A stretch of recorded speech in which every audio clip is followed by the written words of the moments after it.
guys, so summer's almost here and I'm super excited to show you today one of my favorite drinks to drink poolside or on a hot sunny summer day. It's very refreshing and cool and yummy. So today I'm going to show you how I make my cranberry lemonade sangria. It's super duper easy, packed with flavor, and only 5 smart points per 8-ounce serving, which is actually less points than a glass of wine.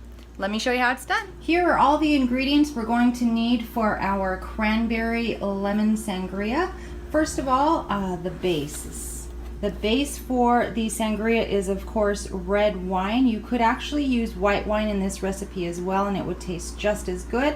I am a fan of red wine. So we are actually using this Sangria Merlot. Merlot is a nice mellow wine to use for sangria. Any kind of mellow wine or a little bit sweeter wine would be great. I've also actually made this with dry wine and it's fine as well. Today we're using a mellow Merlot. I buy the Sangria boxed wine because it's inexpensive and it still tastes pretty good. So what we're starting out with is 24 ounces of red wine in the pitcher. I have already measured that in the pitcher. The next thing we're going to be adding is the lemonade. I'm using Crystal Light sugar-free lemonade. It actually comes in packets that look like this. And the packets make 8 cups. We only need 32 ounces, which is 4 cups for this recipe. So I used half of this little powder packet. And here is my lemonade all mixed up. Crystal Light lemonade, we're using 32 ounces with 24 ounces of red wine. So I'm just going to pour that in there.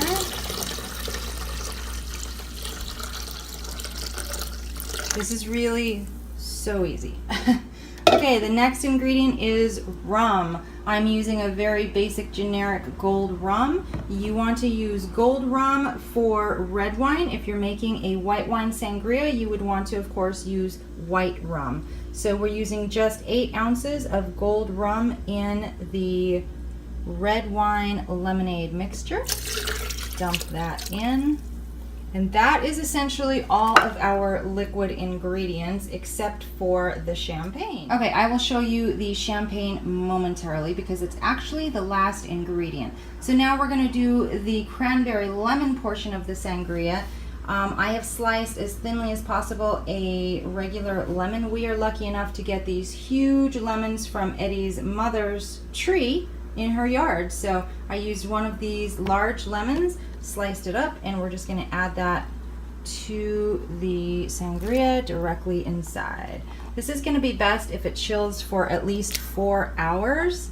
I'm a little late to the party, so I'm going to actually put this in the freezer. The next ingredient is going to be cranberries. Now, we buy our cranberries in the fall when they go on sale for Thanksgiving and just throw them in the freezer. So I'm just using a bag of Ocean Spray cranberries. They are whole cranberries that have been frozen.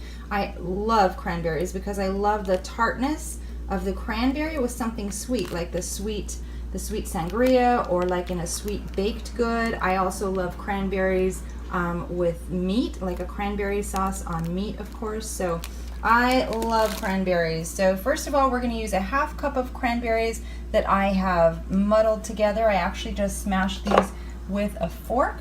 So I've got half a cup in here, and I'm going to dump them into my sangria. One-handed. That's not working. Okay, cranberries into the sangria mix. That looks so good. That actually reminds me of the holidays. That kind of makes me happy. Anyway, cranberries in. Okay, those were the crushed or muddled cranberries, which I mashed with a fork just to release some of the juices and the flavor. But I'm also going to just put in some straight whole cranberries. They're actually still frozen, so they will help chill the sangria. Not by much, because there's not many in there, but I'm adding some whole ones as well. So this is half a cup of whole cranberries. Alrighty. And that's it for the ingredients so far. At this point, I'm actually going to put this in the freezer for about an hour. And hopefully it will chill nicely because I need this quickly. So once it comes out of the freezer, we are then going to add the chilled champagne. I am using this ice rosé. I'm not even going to try to pronounce the name of that. So we only need 16 ounces of champagne, which I think is a little ridiculous because once you open the champagne and you're only using 16 ounces, what are you going to do with the rest of it? Let me tell you. Eddie says drink it, and Eddie doesn't even drink. So I'm actually going to make a double batch of this sangria for our pool party, and whatever's left over, if it has no fizz, then it has no fizz. I am fine with that. So I'm going to pop this in the freezer, and I'll check back with you when it's time to add the champagne. Okay, I have here my double recipe of the cranberry lemon sangria. I talked Eddie into opening the champagne for me. So now we're just gonna add the champagne. So it's 16 ounces of champagne for each recipe, and this is going to bubble up. So let's see how this goes. It's bubbling a lot. The sangria has been chilled for about 2 hours. I would recommend serving without ice, but if necessary, you could add the ice as well. So there is our 2 cups or 16 ounces of champagne. We're just going to add that to the sangria as well.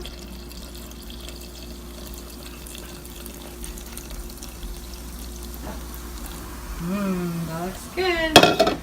And one more time for the second batch. The second batch is actually still just one batch, which I divided into 2 pitchers because I don't have that many pitchers. Oh my gosh, and I don't have enough champagne either. Okay, so it's gonna work anyway. We're gonna make it work. So these 2 are gonna be super strong. I better start with the first one. Okay, so I'm just gonna add half of the leftover champagne here and half of it here.